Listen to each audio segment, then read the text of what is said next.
Bom dia. Tudo bom, gente? Vamos fazer um exercício simples aqui? Quem tem Bíblia aí? Quem trouxe Bíblia? Levanta a Bíblia aqui, ó. Levanta a Bíblia. Papel, celular, qualquer coisa. Trouxeram? Pega a sua Bíblia e levanta assim.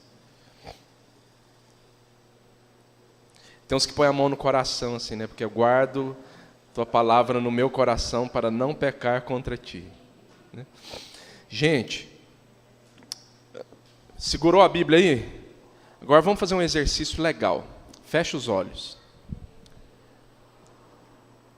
Fecha os olhos. Não olha para mim, fecha os olhos.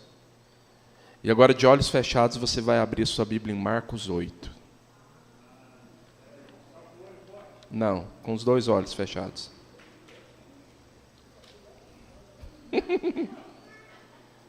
Achou? Quem achou, fala amém. Quem não achou, fala misericórdia. Pode abrir o olho e ver. Abre aí, abre Marcos 8.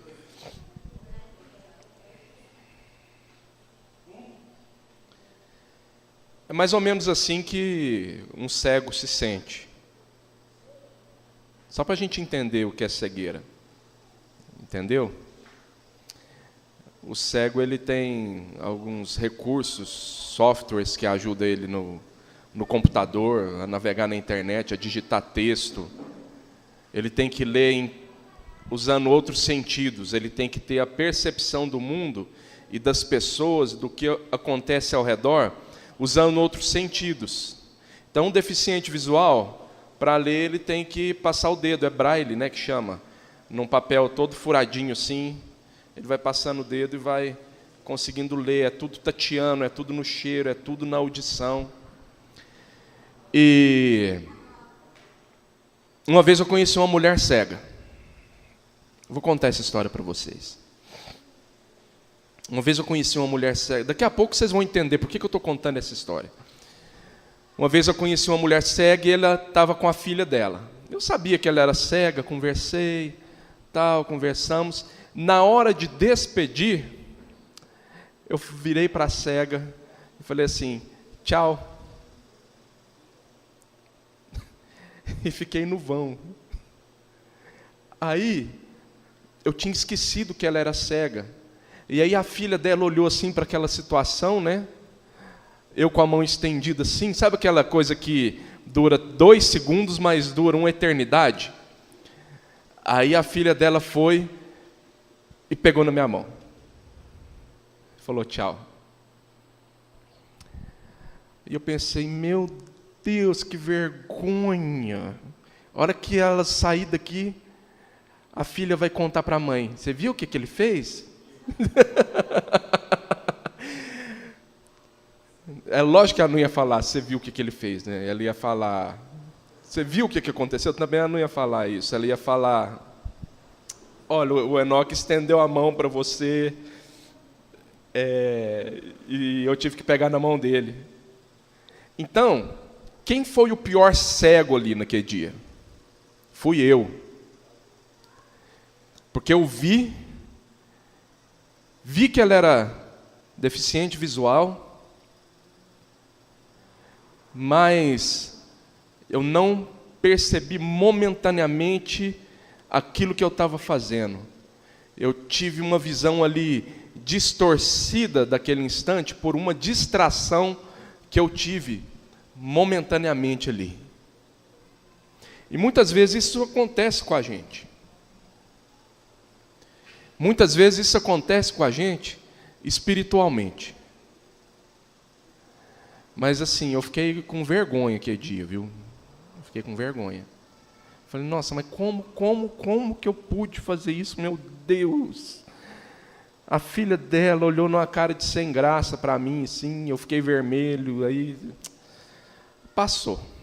Ainda bem que a gente não desfez os vínculos, né?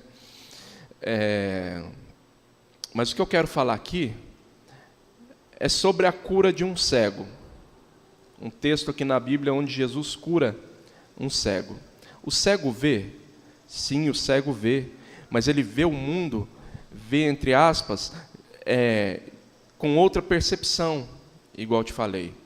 Os outros sentidos dele são mais aguçados, audição, olfato, tato. Então ele consegue ter uma percepção que nós não temos. Às vezes, se a filha da moça perguntou, você viu o que o Enoque fez? Capaz que ela falava, vi. Não pelo que ela ia ver com os olhos, mas pelo, sei lá, sabe o Demolidor? O herói cego da Marvel? Então, mais ou menos isso, mas não é disso que eu quero falar. Voltando aqui para a cegueira, Jesus curou vários cegos, muitos cegos. Cego de nascença, cego mendigo, cego que ficou cego depois que nasceu. Só que esse cego aqui tem uma coisa diferente do que os outros cegos. Vamos ler?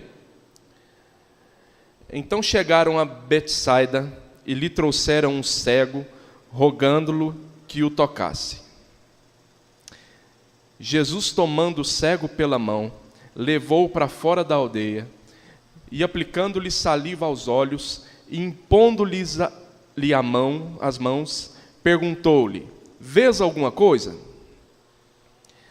E aí o cego, recobrando a vista, respondeu, vejo os homens, porque como árvores eu vejo os homens andando. Então, novamente Jesus pôs as mãos nos olhos, e ele, passando a ver claramente, ficou restabelecido e tudo distinguia de modo perfeito. E mandou Jesus embora para casa, recomendando-lhe, não entreis na aldeia. Então, esse não é o cego que Jesus cuspiu no chão e passou cuspe com poeira no barro, no olho do cego. Esse é outro cego. Jesus cuspiu na mão, passou no olho do cego. Para que Jesus cuspiu na mão? Não sei. Não me façam perguntas difíceis. Ele poderia ter feito de outra maneira? Soprando? Ou sem cuspir na mão? Poderia, mas ele quis cuspir no olho do cego. Ele é Deus, ele cospe onde ele quer. Eu queria que Deus cuspisse em mim. Entende? Bom, então o cego aqui, ele recobrou a visão parcialmente. Será que Jesus estava meio fraco aquele dia? Ele estava meio sem poder? Será que Jesus estava cansado? Será que a fé de Jesus foi pouca naquele dia? Que o cego não conseguiu recobrar a visão perfeita em um passe de mágica só? Precisou de duas coisas, de dois milagres, né? Jesus não faz nada à toa. Ele queria ensinar alguma coisa aqui. Ele queria ensinar alguma coisa muito preciosa aqui. E se a gente ler para trás, fazer um flashback aqui, no dia anterior, ou nos dias anteriores, a esse acontecimento aqui, sabe o que aconteceu? Vou contar para tentar explicar por que Jesus fez esse milagre dessa maneira. Jesus tinha acabado de alimentar 4.000 homens, sem contar as mulheres e as crianças, com 5 pães e 2 peixes. Uau, é o milagre da multiplicação dos pães. Quem sabe? Quem já ouviu falar? Levanta a mão. Então Jesus multiplicou o pão. Foi multiplicando, repartindo, multiplicando. 4.000 pessoas, e ainda sobraram 7 ou 12 cestos cheios de pão, sabe? Sobrou muita coisa ainda. E aí Jesus foi para o barco, para ir para outro lugar, e os fariseus foram atrás.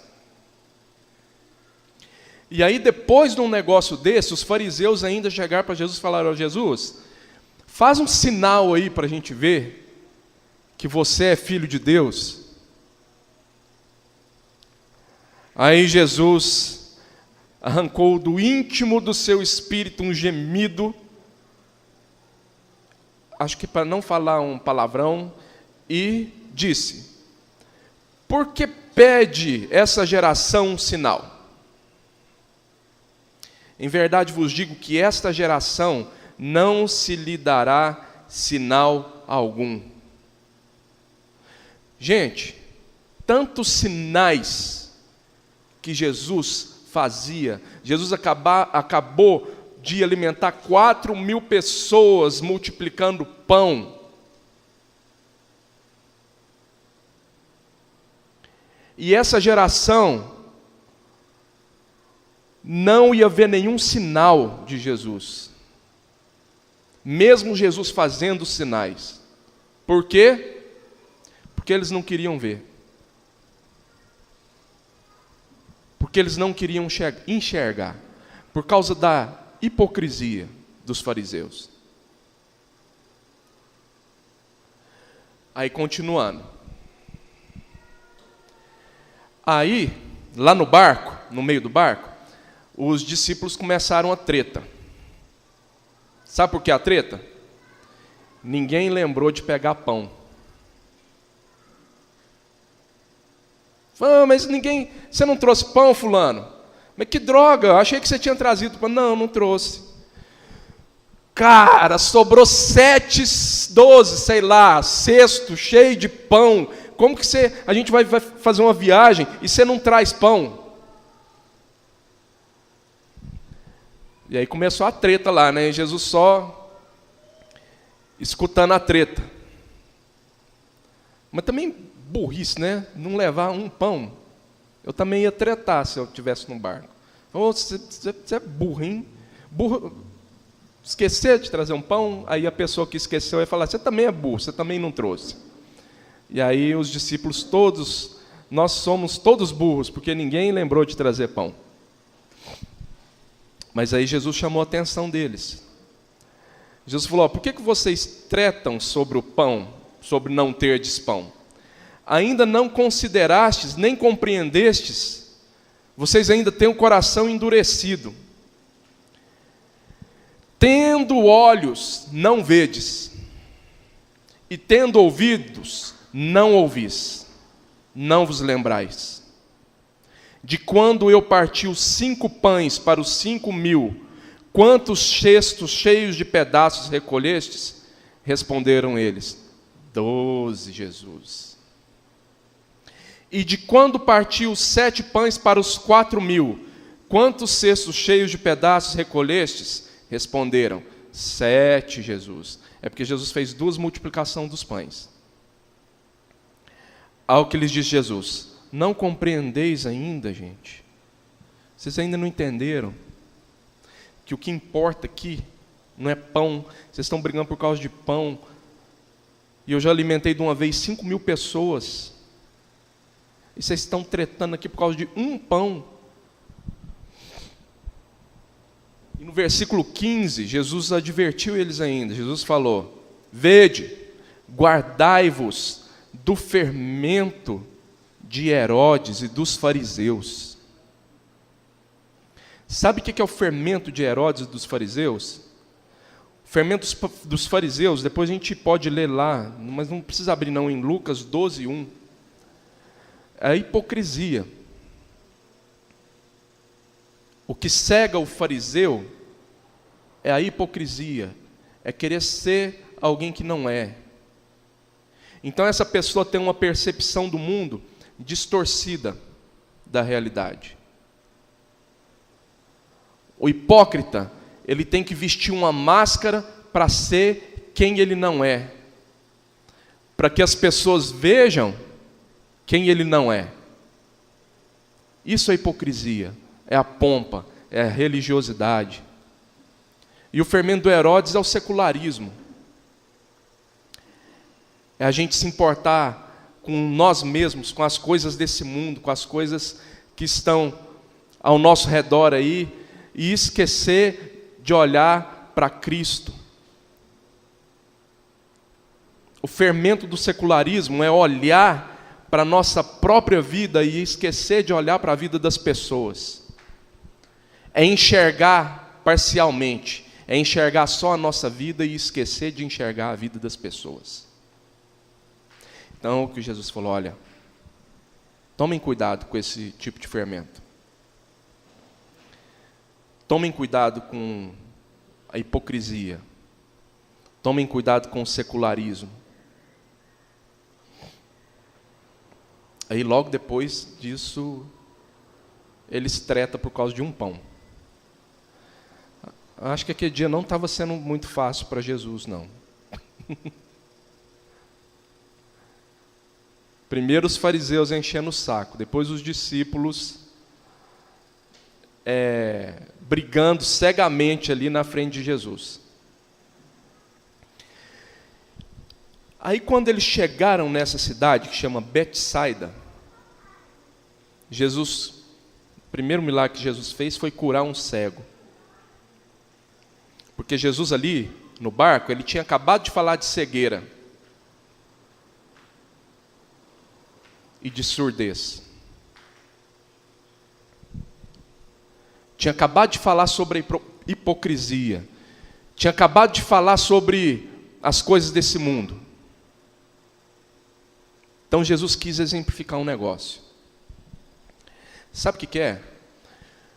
Muitos de nós, assim como aquele cego, tivemos um encontro com a luz. Mas mesmo tendo um encontro com a luz, mesmo tendo os nossos olhos abertos, nós ainda enxergamos a realidade nossa e a realidade das pessoas e a realidade do mundo distorcida. Igual o cego aqui que enxergava os homens como árvores. Às vezes a gente enxerga as pessoas como coisas. Às vezes a gente tem uma percepção errada da nossa vida. Às vezes a gente tem uma percepção da nossa vida de que a gente é muito mais daquilo que é. Mas não é. E aí a gente põe uma máscara de hipocrisia para que os outros vejam quem a gente não é.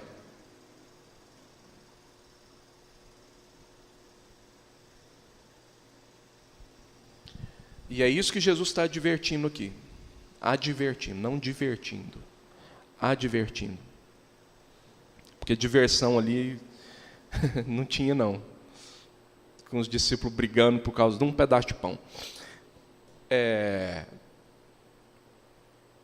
Então, aquele cego, ele via parcialmente. E Jesus quer ensinar para a gente que a gente pode ver além do que a gente vê hoje. Igual a palavra que a Fernanda compartilhou ali sobre Davi e Golias. O povo de Israel não tinha percepção do tamanho do problema e eles não tinham percepção do Deus que podia livrar eles de um problema. Qual que era o problema? O gigante.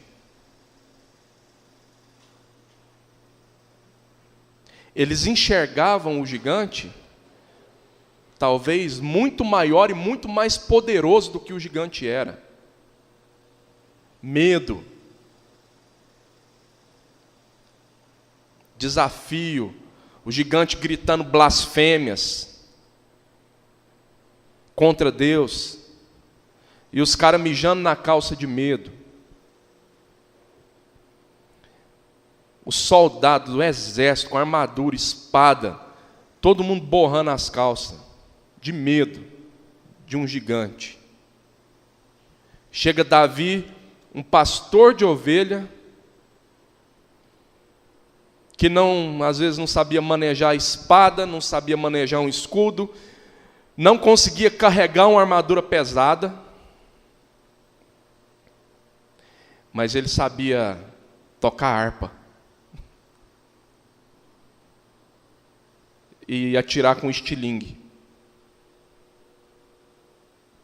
Então ele foi não confiando naquilo que ele podia, mas confiando naquilo que Deus podia.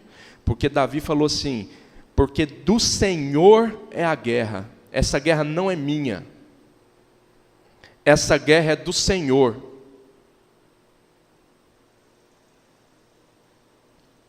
E mesmo se Deus mandar uma barata contra o exército dos filisteus, a barata vai ganhar.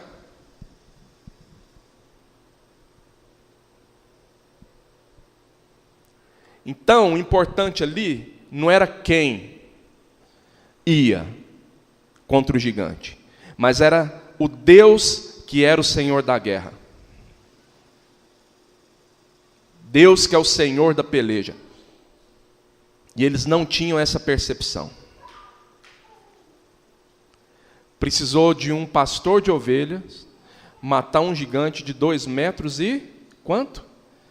Não sei. Ele era muito alto. Com um estilingue. Com uma pedra. Para o povo ver. Então, a gente, diante dos nossos problemas, muitas vezes a gente não entende que do Senhor é a guerra. Muitas vezes a gente olha nossos problemas como se eles fossem gigantes invencíveis. O gigante pode ser maior do que eu, mas do Senhor é a guerra. O gigante pode me matar como um inseto pisando em cima de mim. Mas do Senhor é a guerra. E quando a nossa força está em Deus, quando a nossa força está no braço de Deus, a gente pode vencer nossos problemas. Porque quem vence os nossos problemas é Deus. É a força de Deus, não é nossa força.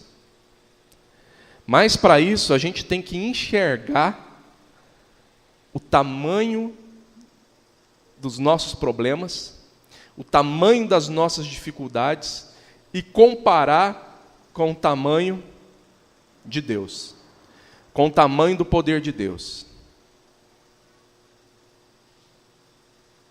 Se a gente não sabe discernir pessoas de árvores, problemas de gigantes, a gente não está confiando em Deus. Então a gente tem que ter a percepção exata de quem nós somos em Deus.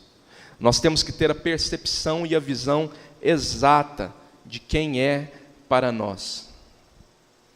Nós temos que ter a percepção exata do que as pessoas representam para nós.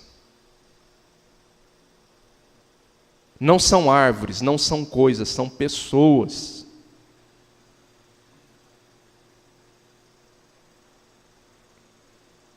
Vocês entendem a metáfora aqui? Então Jesus queria ensinar as pessoas, os discípulos, através dessa cura aqui. Que muitas vezes a gente já enxergou a luz, mas a gente enxerga totalmente desfocado, distorcido, aquilo que a gente tem que enxergar. E a gente tem que enxergar com os olhos de Cristo. A gente tem que enxergar as coisas, os momentos, as pessoas, os problemas, os desafios, a nós mesmos, com os olhos que Cristo enxerga, com os olhos da fé. A gente tem que pedir para Deus todo dia: Deus, me dá os seus olhos. Eu quero enxergar as pessoas como o Senhor enxerga. Eu quero enxergar a mim como o Senhor enxerga. Eu não quero ser soberbo a ponto de achar que eu sou o máximo, porque eu não sou. E eu não quero me sentir incapaz também diante das situações, porque eu não sou incapaz, porque quem me capacita é o Senhor. Então Deus quer que a gente tenha a percepção correta. A percepção correta. Amém?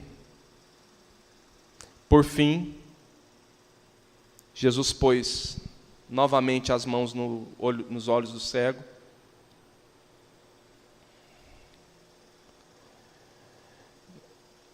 E o cego passou a ver claramente. E tudo distinguia de modo perfeito.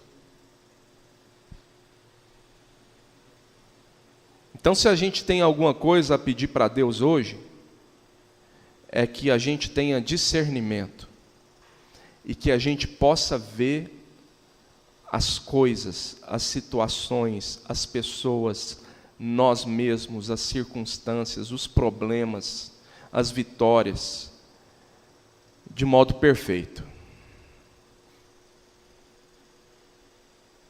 Sem distorção, sem embaçamento, sem visão turva.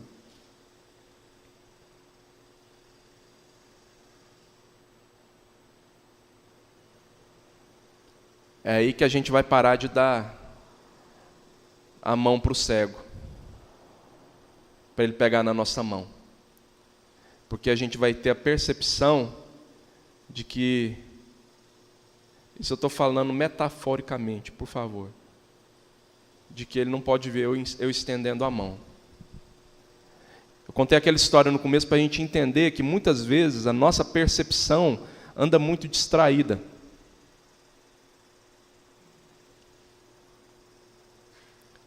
Eu contei essa história no começo para exemplificar que mesmo eu tendo olhos, eu não vi momentaneamente, ou não percebi que aquela mulher era cega.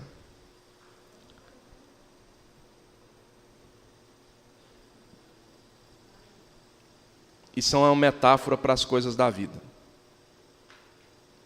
Às vezes a gente olha para as pessoas e não percebe como elas realmente são, do que elas realmente precisam. Às vezes a pessoa ali não precisa de um aperto de mão, ela nem sabe dar um aperto de mão, porque ela não vai achar, mas ela precisa de uma palavra, ela precisa de um abraço. Entende essas metáforas? A gente tem que discernir o que as pessoas precisam, a gente tem que discernir o tamanho dos nossos problemas. Amém? E o tamanho de quem Deus é diante de todas essas coisas. Então vamos ficar de pé, fechar nossos olhos e pede para Deus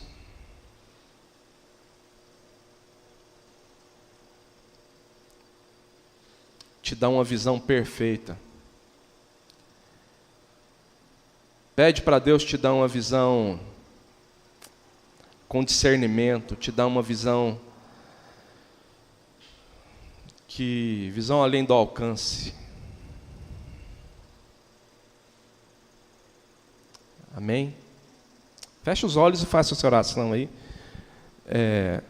Eu quero cantar uma música.